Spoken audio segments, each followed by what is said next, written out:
You're listening to Beyond Wellness Radio, bringing you the cutting edge in health, nutrition, and sports performance. Stay up to date and listen anywhere, anytime on your computer, tablet, or smartphone by subscribing on iTunes. Catch your hosts, Dr. Justin Marchigiani and Barris Harvey, as they answer your burning health questions as well as interviews from world-renowned guest experts. For more Beyond Wellness Radio, go to beyondwellnessradio.com. Thank you guys for tuning in to another episode of Beyond Wellness Radio. You guys can check us out at beyondwellnessradio.com for more information.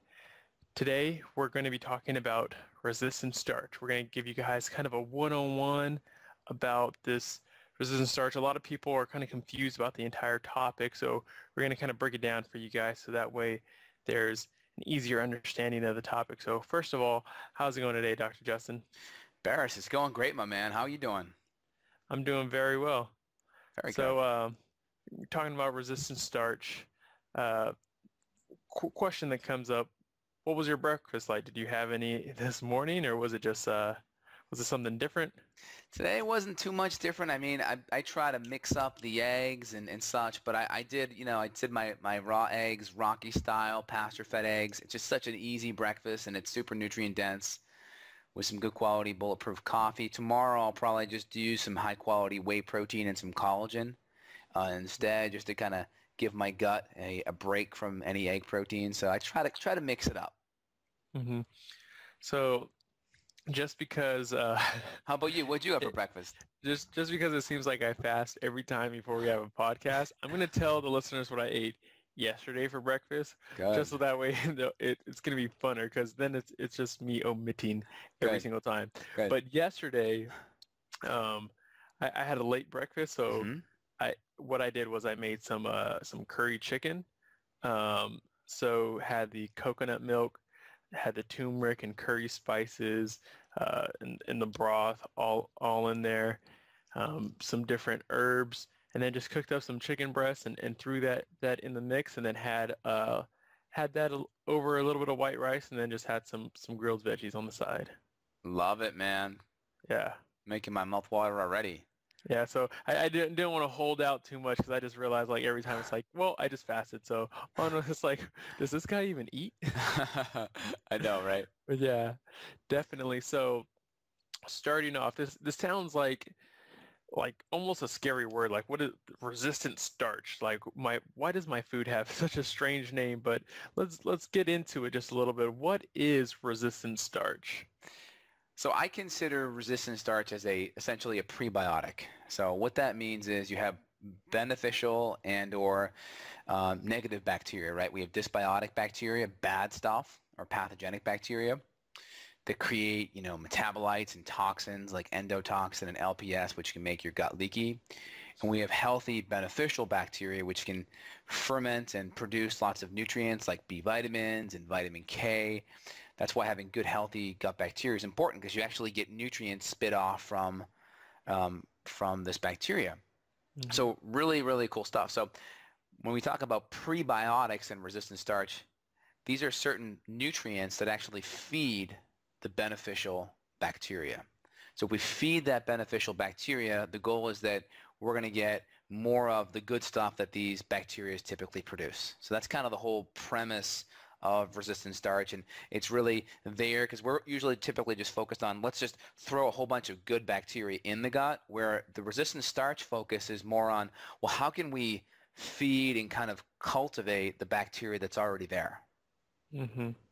And then so just hearing the name resistant starch, we can break that down pretty simply and know that, well, it's a type of starch, right? It's going to come from a carbohydrate food, and it's resistant to digestion. So what kind of makes it, because in my head I'm thinking, okay, this is coming from carbohydrates. What makes this a little bit different than fiber, right? Because there's soluble fiber and there's like insoluble fiber. Is this somewhat similar to the soluble fiber now? Yeah, so with soluble fiber, that's a type of fiber where like our body is able to absorb it, but soluble fiber helps more with binding things up, right? Yeah. So like we have like citrus pectin, which a lot of these things are actually, or apple pectin.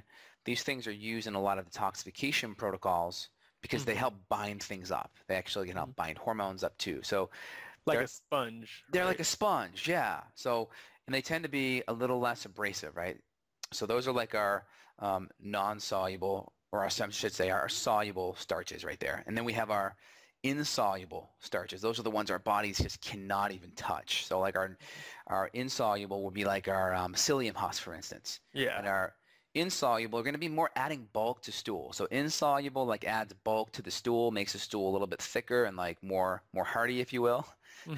And then we have our soluble, which is more for like binding things up. So you're going to get more of your soluble starch in like your vegetables, like in your celery, in your greens, you know, all of these different places. So that's where getting a lot of your vegetables and low glycemic fruits are going to really benefit the soluble side. But when it comes to the resistant starch, these are the ones our bodies really can't break down much at all. And they actually have more of a beneficial effect on the bacteria in our gut. So we have 4 main types, right? Type 1 is typically going to be found like in your grains, your seeds, and your legumes, right? Now, I'm not necessarily a huge fan of the type 1 because they're, let's just say they can cause more gas. And then also a lot of the foods in type 1 are just more inflammatory. Grains, gluten, a lot of them aren't too good for you. So I'm not a big fan of type 1. We have type 2 and 3, which tend to be my favorite. And those are the ones that I tinker with right now. So like in type 2, these are like more starchy foods, like raw potatoes and or unripened bananas. Right now I'm using a resistant starch from a company called WeDo, and it's basically ground up unripened banana powder. And it's nice because it's a little bit more on the lower glycemic side. And for patients that are potentially autoimmune, right, the whole autoimmune protocols, we're going to avoid the nightshades, right, which are tomatoes, potatoes, eggplants, peppers. So the green bananas can be a really good option for people that are autoimmune but still want to have some of the benefits of the resistant starch. So going with the WeDo unripened banana powder, 1 to 2 tablespoons in the morning, mixed with water, can be a great alternative. That's your type 2. Your type 3 is basically going to come from foods that are cooked and then cooled, right? So these are going to be like typically potatoes that are cooked up and then cooled. So there's a company called Bob's Red Mill. It certifies, you know, the quality, making sure it's gluten-free based on ELISA testing. And it's already cooked and then cooled, and it's already in a powder form. So I use the Bob's Red Mill potato flour, and I'll mix 1 to 2 tablespoons of that in some water, and that can be beneficial. And I'm kind of switching off back and forth right now, just seeing which ones I like and seeing how my body responds to them. So I'll keep all the listeners up to date on my experimentation. Yeah, sounds good. It's funny that you mentioned the banana and then kind of like the unripened banana, because I've used this Garden of Life probiotic formula, and the one that's in a powdered form, and there is actually some like unripened banana in there, and it's probably to feed that bacteria that's in their probiotic formula. And many times I just thought, oh, it's just kind of like a flavor kind of thing going on, but there's probably a big reason to why they chose that, as you know, their company was kind of based off probiotics with the primal defense, right? Yeah. So, yeah, yeah, exactly. definitely. So Exactly.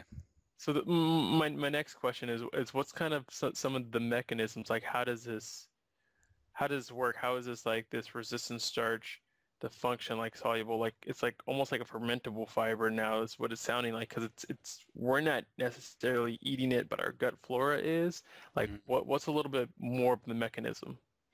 Okay, so let me just make sure I classify it so people can kind of like create the, you know, dichotomy in their head of like what we're talking about. So we have like non-resistant starch polysaccharides. These are our soluble and unsoluble, right? These aren't resistant. They are non-resistant starch polysaccharides.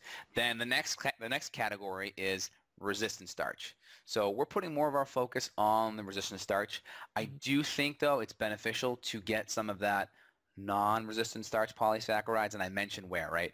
From some of the vegetables. And if you have gut issues, cooking some of these things down, putting them in broths, doing an SCD approach for some people may be the way to go at first. So some people, the resistant starch may produce too much fermentation and cause way too much gas and bloating. So just kind of contrasting both types of fibers and kind of which direction to go. And maybe resistant starch isn't the best way for you to go right now. Yeah. And so back to your question, just reiterate that for me and the viewers one more time. Yeah. So what's the mechanism going on here? How does resistant starch work more so? Well, essentially, it's going to be feeding some of the beneficial bacteria in the gut. And when these bacteria are fed by the resistant starch, they actually spit off this compound called butyrate. Mm-hmm. Butyrate's great. There's a couple of things. It's butyric acid. Hold on, let's create the link here. Butyric acid. Oh, that's the same fatty acid that's in butter. Just so you know, eating butter is really good. Yeah. So grass-fed butter is really good because basically we're just kind of creating some of the acid compounds that we get from grass-fed butter. But again, it's really good because we get our flora in our small intestine to start fermenting some of that butyric acid, which is a short-chain fatty acid. So we have short chains, which are like butyric acid, that's like butter, right? We have our medium chain, which is kind of like coconut oil, like lauric acid, that's kind of like our 8 to 10 carbon chains. And we have like our longer chains, which are going to be like fish oil, right? DHA, EPA, krill oil. So short, medium, and long. So we're kind of just focusing on the short chain. So when we eat this resistant starch, the bacteria in the gut, especially the Roseburia and the Erectali bacteria, will actually start producing this butyric acid. And butyric acid is really cool because the colonocytes, cells in our colon and our intestine, like it and they feed off it. So it's healthy for the cells in the colon, it's healthy for the cells in the intestinal tract, and it also lowers the pH in our intestinal tract.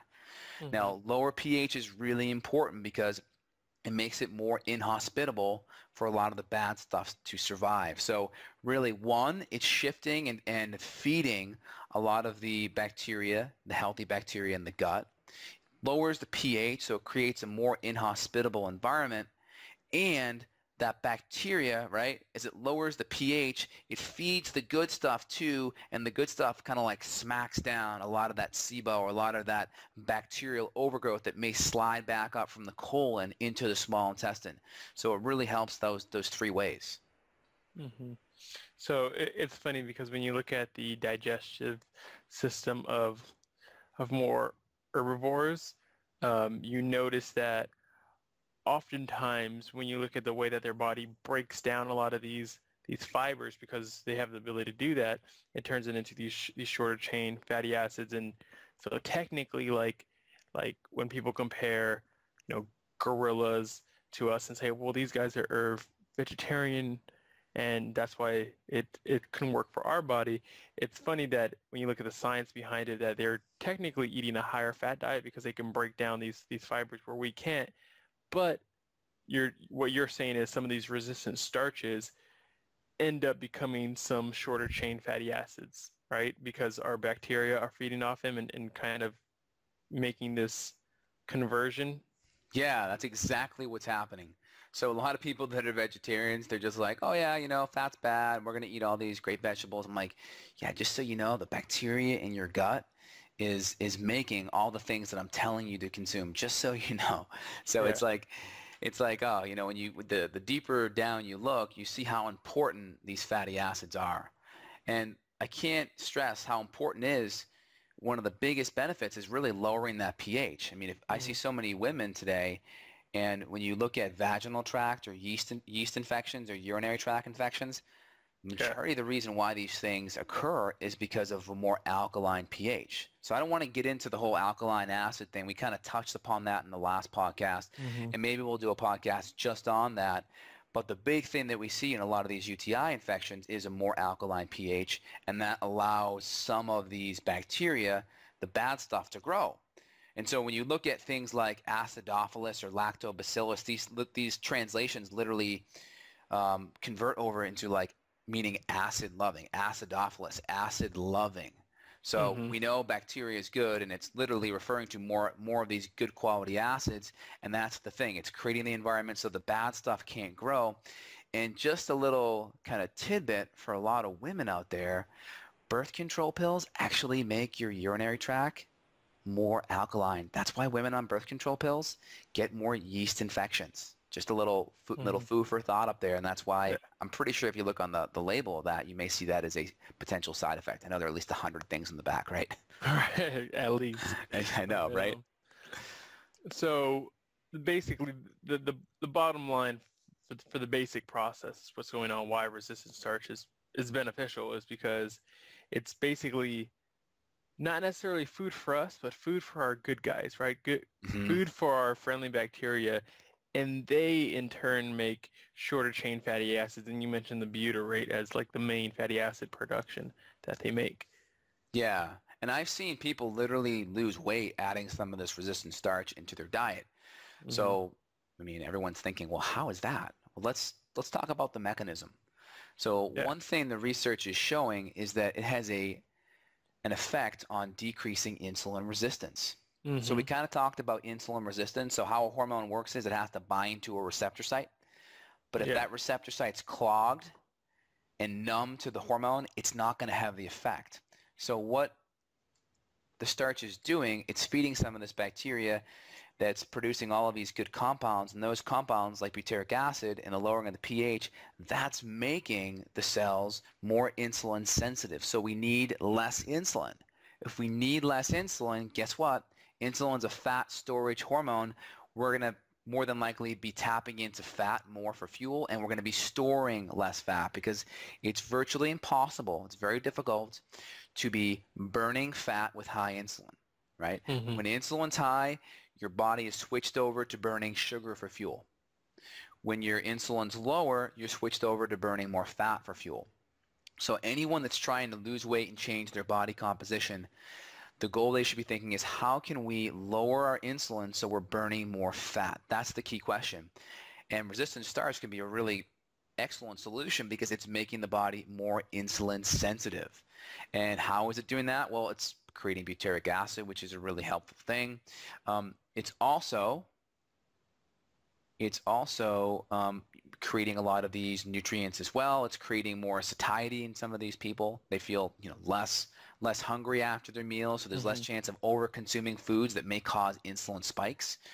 And the big thing is colon cancer is a major problem. So if we're feeding our colon cells properly, that's huge because that means they're not going to be having abnormal cell growth. That's what cancer is, right? It's these cells growing out of control. So if you go into like any PubMed or Google Scholar database and you look at insulin resistance, it is literally connected to type 2 diabetes, cardiovascular, Alzheimer's. So if you can use these little tools just to make your body more insulin sensitive and you can utilize glucose better, you are just doing so much to improve your health in general.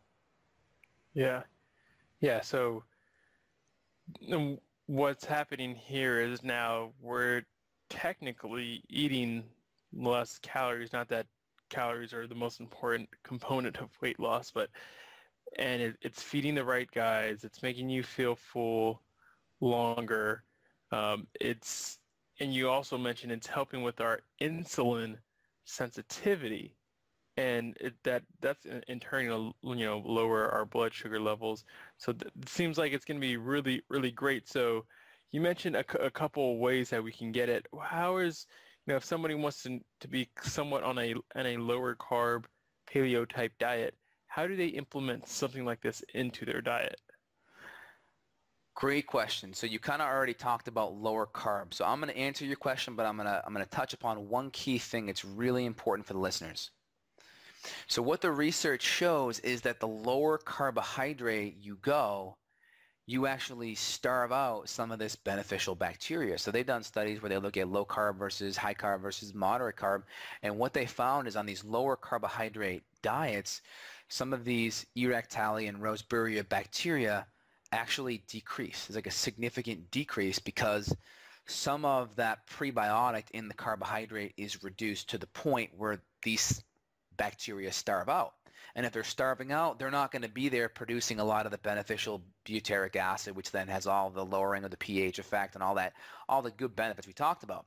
So now we have this quandary because we have people that need to be on a lower carbohydrate diet just because of metabolic syndrome, because of cancer risks, because their metabolism's damaged.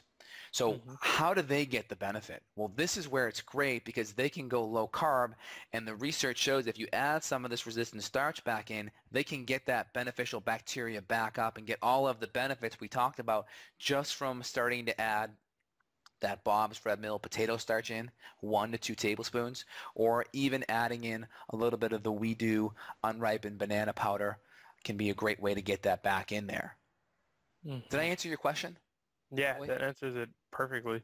So basically, you can still stay low carb and just take a tablespoon of some of the raw potato starch from Bob Mills, or the other one you mentioned, the you said We Do, Yes. correct? Yeah, from We Do. Yeah, yeah. That basically is a really good overview.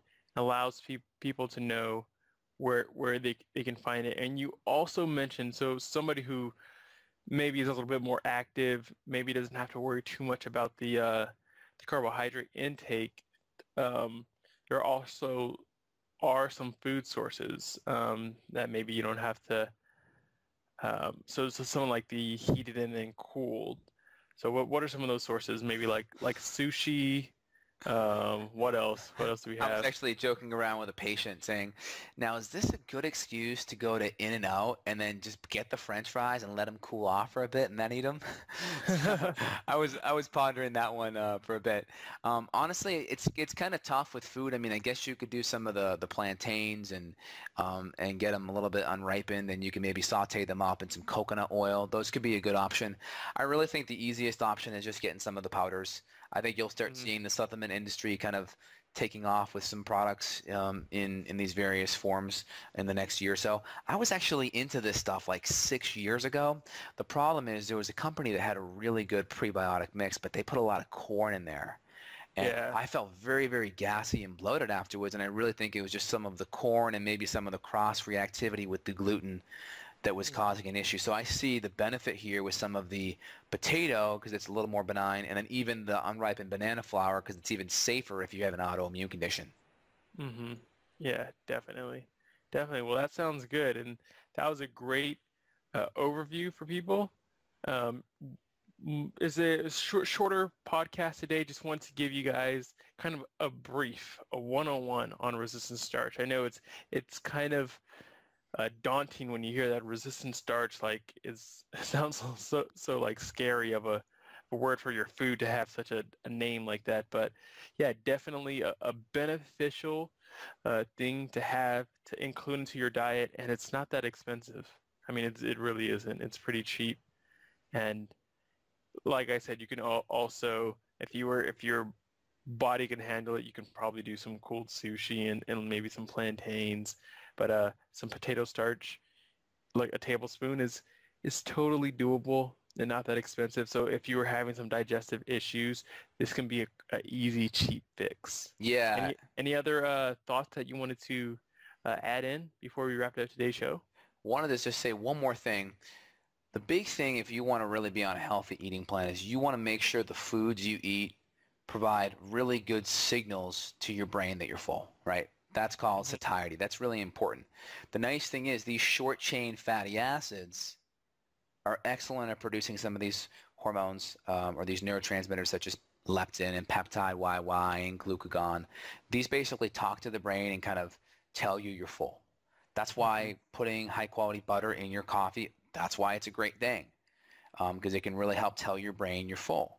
And that's why adding some resistant starch in, because it can get your gut to produce some of its own butyrate and its own short-chain fatty acids, which really will help keep your appetite in check so you're not overeating. And also, it's shown to help reduce inflammation. And we know all diseases and all conditions are connected to excessive inflammation.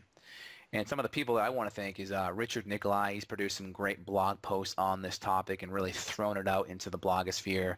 So he's been a really great resource for me to help learn and kind of, trace back some of his references in the scientific literature as well.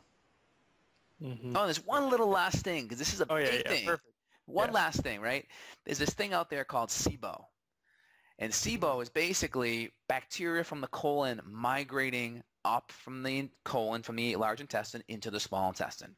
That's been one of these big issues. And what resistant starch is shown to do, it actually helps that ileocecal valve, That's where the small intestine meets the colon, the large intestine.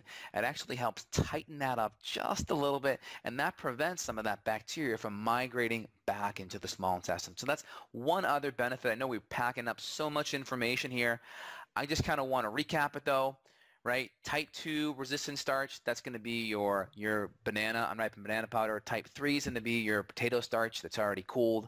1 to 2 tablespoons in the morning. That's the application for all this. And then just see how you look, see how you feel, see how you perform, see if you feel better, see if you lose weight, see if it makes you gassy. And it's just something that you can try, and it's pretty cost effective. Yeah, definitely.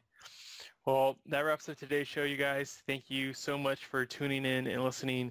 It helps us a lot if you go to iTunes and give us a 5-star rating and share this with your friends or anybody that you personally know that can benefit from this. So again, thank you guys for listening, and we'll catch you next time. Thanks, Barris. Thank you. Any other thoughts that you wanted to add in before we wrap up today's show? Wanted to just say one more thing. The big thing, if you want to really be on a healthy eating plan, is you want to make sure the foods you eat provide really good signals to your brain that you're full, right? That's called satiety. That's really important. The nice thing is these short-chain fatty acids are excellent at producing some of these hormones or these neurotransmitters such as leptin and peptide YY and glucagon. These basically talk to the brain and kind of tell you you're full.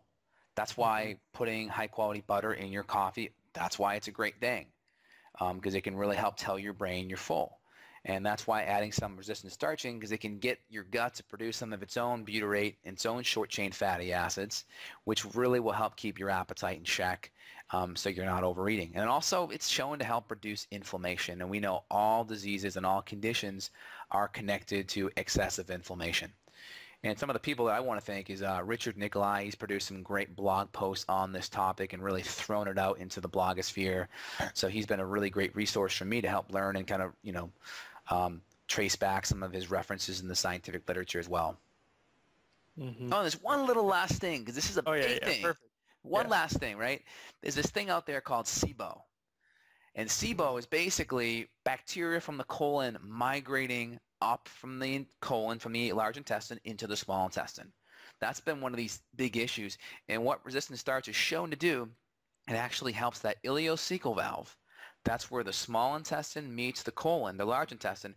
It actually helps tighten that up just a little bit, and that prevents some of that bacteria from migrating back into the small intestine. So that's one other benefit. I know we're packing up so much information here. I just kind of want to recap it though, right? Type 2 resistant starch, that's going to be your banana, unripened banana powder. Type 3 is going to be your potato starch that's already cooled. 1 to 2 tablespoons in the morning. That's the application for all this. And then just see how you look, see how you feel, see how you perform, see if you feel better, see if you lose weight, see if it makes you gassy. And it's just something that you can try, and it's pretty cost effective. Yeah, definitely.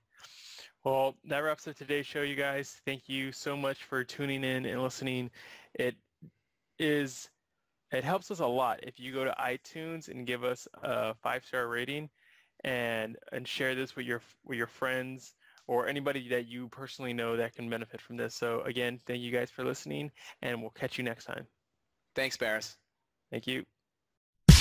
Got a question for Dr. J? Go to beyondwellnessradio.com/question. Then tune in to hear the answer. Also, if you like the show, review us on iTunes. For more Beyond Wellness Radio, go to beyondwellnessradio.com.